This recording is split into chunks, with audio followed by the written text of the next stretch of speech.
life when heaven feels quiet, when prayers rise but no answer returns, when faith begins to tremble under the weight of waiting. I remember sitting in that silence once, wondering if God still heard me. The same mouth that used to speak peace now felt closed. The same presence that once filled the room felt distant. But in the stillness, something sacred began to happen. The silence that once broke me started to heal me. It is written, "Be still and know that I am God."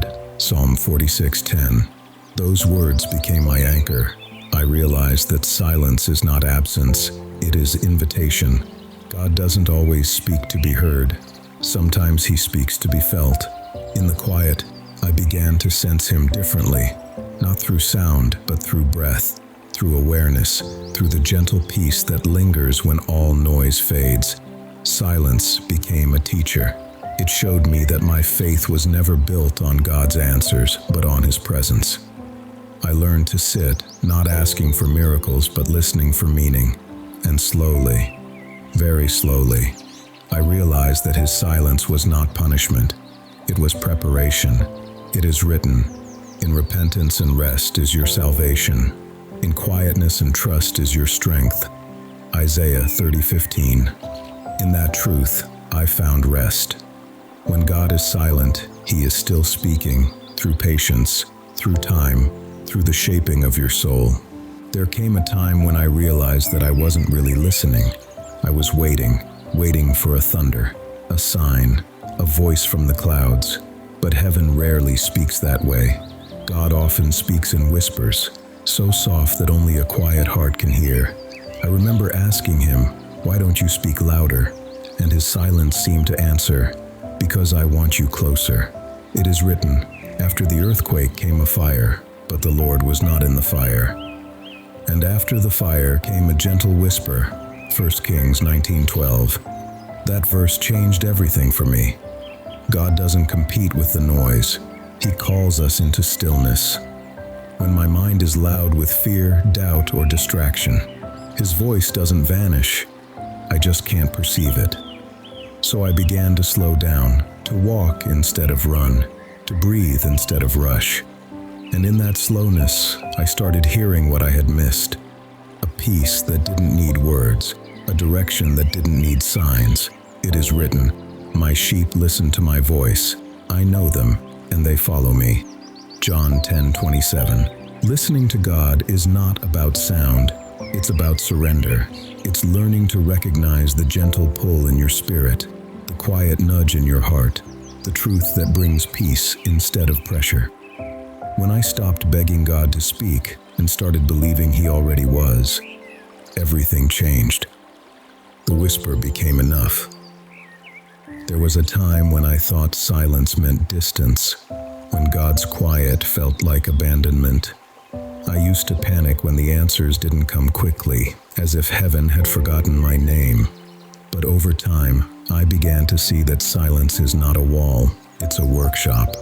God's quiet seasons are where faith is built, layer by layer, like foundations that no storm can destroy. It is written, "For we walk by faith, not by sight." 2 Corinthians 5:7. Faith doesn't grow in noise, it grows in trust. When I couldn't feel God, I had to choose to believe that he was still there, working, shaping, preparing something I couldn't yet see. That's when I learned that silence is not God's absence, it's his method of maturing us. The greatest miracles often begin in the quiet, where nothing seems to be happening. I remember crying out, "Lord, where are you?" And deep inside, I sensed him whisper, "Right where I've always been." It was then that I realized faith is not built by seeing God move. It's built by trusting him when he seems still. Every unanswered prayer became a seed of deeper confidence. Every delay became a reminder that his timing is as perfect as his love. It is written, "Be strong and take heart, all you who hope in the Lord." Psalm 31:24. Now, when heaven feels silent, I no longer rush to fill the space. I wait, because silence is not empty. It's full of God's unseen hands, shaping me into who I was always meant to be. There was a day I finally asked God, Why do you stay silent when I need you the most? And in that moment of honesty, I felt him remind me, my silence has a purpose you don't yet understand. It struck me deeply, because silence, in his hands, is never cruel. It is surgery for the soul. It cuts away dependency, pride, and noise, until what remains is trust. It is written, the Lord will fight for you. You need only to be still. Exodus 14:14. Sometimes God's silence is his protection. He withholds answers not to punish you, but to prevent you from stepping ahead of his plan. Sometimes it's his preparation, shaping your heart so that when the answer comes, you're ready to carry it. And sometimes it's his invitation, calling you deeper, to seek not his voice, but his presence. I used to think I needed direction, but what I really needed was devotion. God's silence taught me to pursue his heart, not just his help, to love him for who he is, not only for what he gives. In the stillness, I realized something powerful. Silence is where God hides treasures, wisdom, peace, maturity. It is written, he reveals deep and hidden things. He knows what lies in darkness, and light dwells with him. Daniel 2:22. When I stopped fearing silence and started embracing it, I discovered that the very stillness that once scared me became my sanctuary. God's silence is not the end of the conversation. It's the beginning of transformation. For a long time, I thought hearing God meant waiting for a dramatic sign, a dream, a prophecy, a thunderous confirmation. But then I realized, God doesn't only speak through the extraordinary. Most of the time, he speaks through the ordinary, through moments we overlook because they seem too simple to be divine. His voice often hides in plain sight, in the rhythm of daily life, in the whispers of peace that calm our chaos. It is written, whether you turn to the right or to the left, your ears will hear a voice behind you saying, this is the way, walk in it. Isaiah 30:21. Now I know, God's voice is not always a sound, it's a sense. It's the quiet conviction that rises when you choose love over anger. It's the sudden peace that floods your heart when you decide to forgive. It's the scripture that comes alive at the very moment you need it most. That's how God speaks, not always loud, but always clear. I've learned that if I want to hear him, I must slow down, because divine communication requires spiritual quietness. God is speaking, but our world is loud. Social noise, emotional noise, inner noise, they drown the sacred frequency of his guidance. So I began to turn down the volume of the world to turn up the voice of God. It is written, my presence will go with you, and I will give you rest. Exodus 33:14.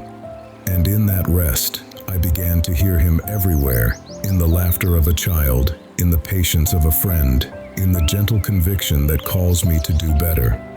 God's voice is not rare, it's consistent. The question is not whether he's speaking, but whether I'm listening. There were seasons when I mistook delay for denial, when every unanswered prayer made me wonder if God had turned away. I waited, and all I heard was silence. But with time, I began to see that God's delays are never empty. They are full of hidden purpose, of timing that protects me from what I'm not yet ready for, and prepares me for what I cannot yet carry. It is written, the vision awaits its appointed time. Though it lingers, wait for it. It will certainly come. Habakkuk 2:3. I used to think God's silence meant he was doing nothing. Now I know it means he's doing something deep, something I might not see but will one day understand. Every pause in my story was pregnant with his promise.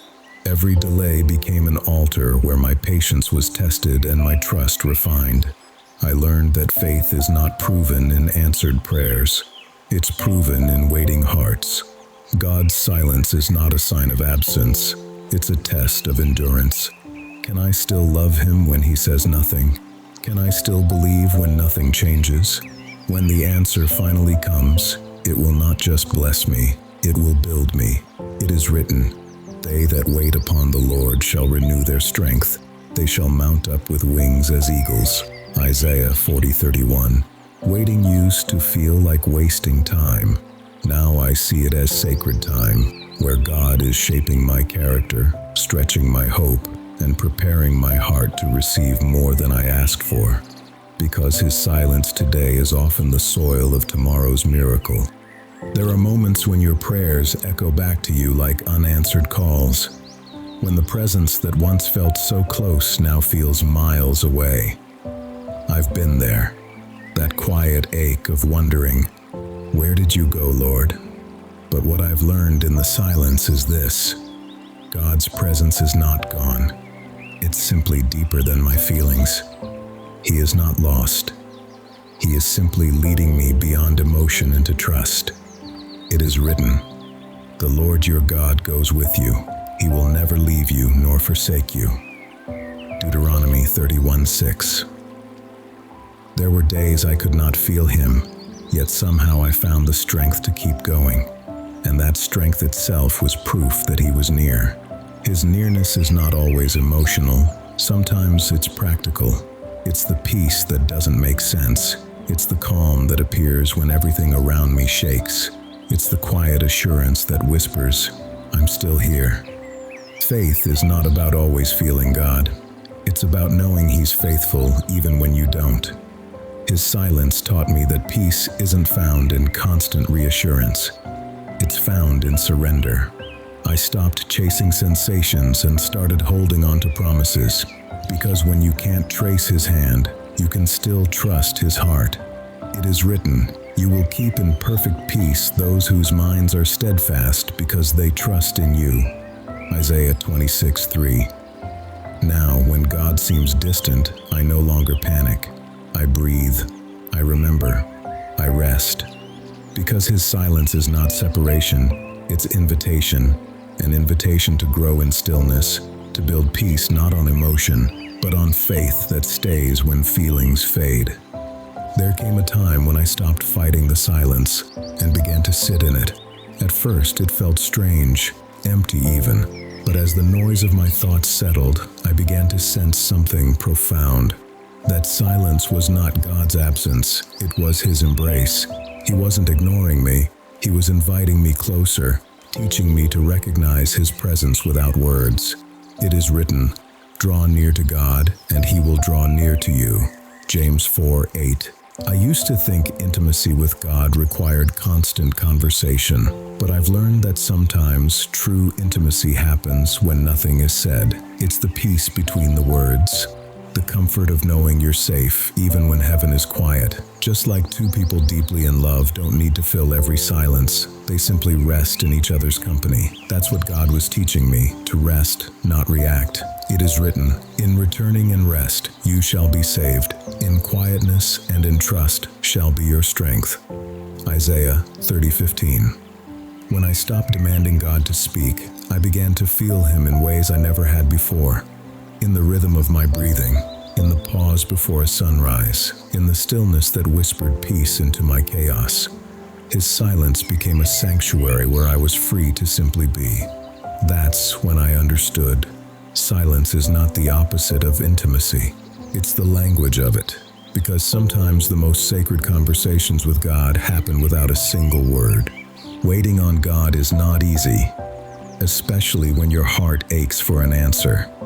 There were nights when I wanted to give up, when the silence felt endless and the waiting felt like punishment. But over time, I learned that waiting is not wasting time. It's sacred work.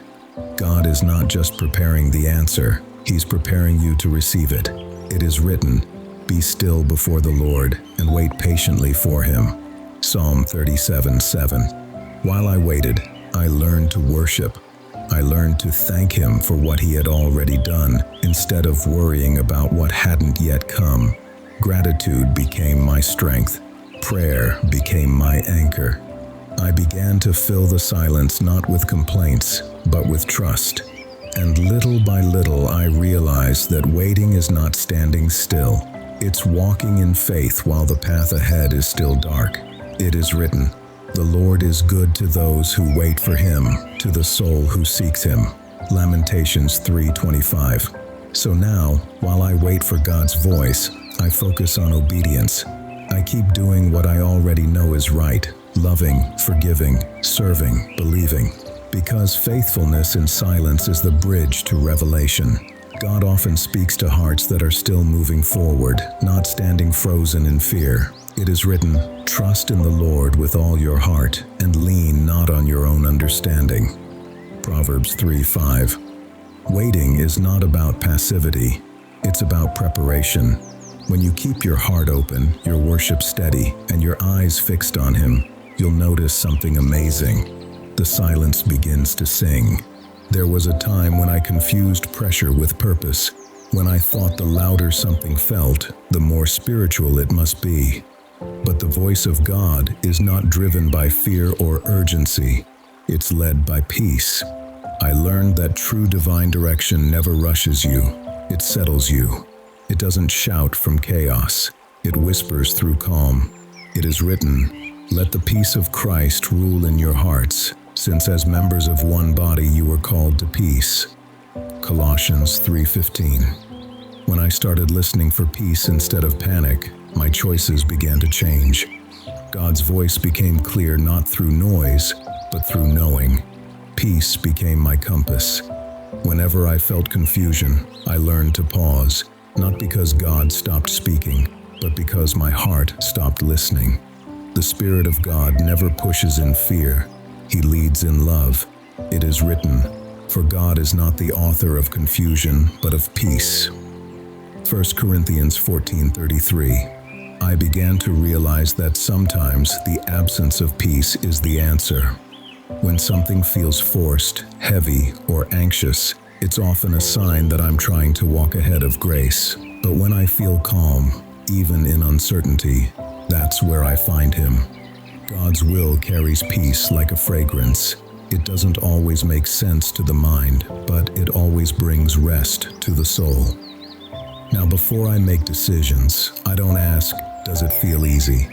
I ask, "Does it carry peace?" Because the peace of God doesn't remove all questions, it removes all fear. And that's how I've learned to hear His voice. Not through pressure, but through peace. Close your eyes for a moment. Let the world around you fade, and listen, not to noise, but to the stillness within you. Because even here, in this quiet, God is near. Father, I thank You for every season of silence that shaped me, for every unanswered prayer that became a deeper invitation to trust, for every night I wept, thinking You were far away, only to discover You were closer than ever. Thank You for teaching me that Your silence was not rejection, it was redirection. It is written, "The Lord will guide you continually and satisfy your soul in drought." Isaiah 58:11. Lord, help me to rest in Your rhythm, to trust Your timing even when I don't understand it. When You seem quiet, remind me that You are still speaking, through peace, through patience, through every breath that keeps me alive. When doubt creeps in, let Your word be my anchor. When fear whispers lies, let Your presence be louder than my worry. It is written, "The Lord is my shepherd, I shall not want. He makes me lie down in green pastures. He leads me beside still waters. He restores my soul." Psalm 23:1-3. Father, restore my soul tonight. Teach me to love the silence, not as emptiness, but as intimacy. Let me find You not only in answered prayers, but in the quiet moments between them.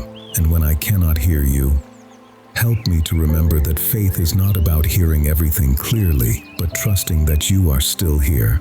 So now I surrender every unanswered question, every fear of delay, every restless thought, because I know that even when heaven is silent, my story is still being written by love. You are still working. You are still good. You are still near. And tonight, I will rest in that truth, not needing to hear Your voice to know You are speaking, not needing to see the path to know You are leading, just breathing, trusting, and whispering, "I'm still listening, Lord. Amen."